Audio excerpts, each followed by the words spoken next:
Last week నేనైతే ఒక బావికి వచ్చినాను కదా, ఆ బావిలో అయితే ఒక స్టంట్ జరిగింది. ఒక స్టంట్ కాదు మామ, 2 స్టంట్లే జరిగినాయి. కిషోర్ గాడు మామిడికాయ కొద్దామని మామిడి చెట్టు ఎక్కితే ఆ మామిడికాయ బావిలో పడిపోయింది. ఇంకా దానికోసం వాడే ఫస్ట్ దూకాడు. జస్ట్ మిస్ మామ, వాడైతే బావిలో పడేవాడు కాదు. మామిడికాయ కోసం దాని తర్వాత గణేష్ గాడు, దాని తర్వాత మా తమ్ముడు లోకేష్ గాడు దూకేశాడు. ఫైనల్ గా ఇంకా లాస్ట్ లో నేను షాంపూ మొత్తం రాసుకొని దూకేసినాను. ఆ లోపే గణేష్ గాడికి అయితే మామిడికాయ దొరికిపోయింది. మీరు కూడా వీడియోలో చూడొచ్చు. ఇంకా దానికోసం అయితే వాళ్ళిద్దరు కొట్లాడుకుంటున్నారు. ఇంకా మామిడికాయ తినగానే చాలా పుల్లగా ఉంది మామ.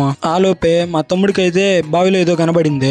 ఏందా అని చూస్తే అదైతే పీతల్ని మా ఊర్లో అయితే నండ్రగబ్బలు అంటారు. మీ ఊర్లో ఏమంటారో కమెంట్ చేసేయండి మామ. వీటిని పట్టుకోవడం చాలా కష్టం. మా వాడైతే చాలా సేపు ట్రై చేసి పట్టుకున్నాడు. వాడిని కొరికేసింది కూడా వీడియోలో చూడొచ్చు. నాకైతే చాలా భయం. మా వాడైతే దాన్ని చూసి ఫ్యాంటసీ ఏమో ముద్దు కూడా పెట్టేస్తున్నాడు. ఇంకో రహస్యం ఏంటంటే ఈ పీతలు పిల్లల్ని ఇక్కడ దాచుకుంటాయంట. అలాగే ఫుడ్ ని అయితే వాటి కంటి దగ్గర దాచుకుంటాయంట. పీతల్ని అయితే తింటారు మామ. నేనైతే ఇంతవరకు ఒక్కసారి కూడా ట్రై చేయలేదు. మీలో ఎంతమంది తిన్నారో కమెంట్ చేసేయండి.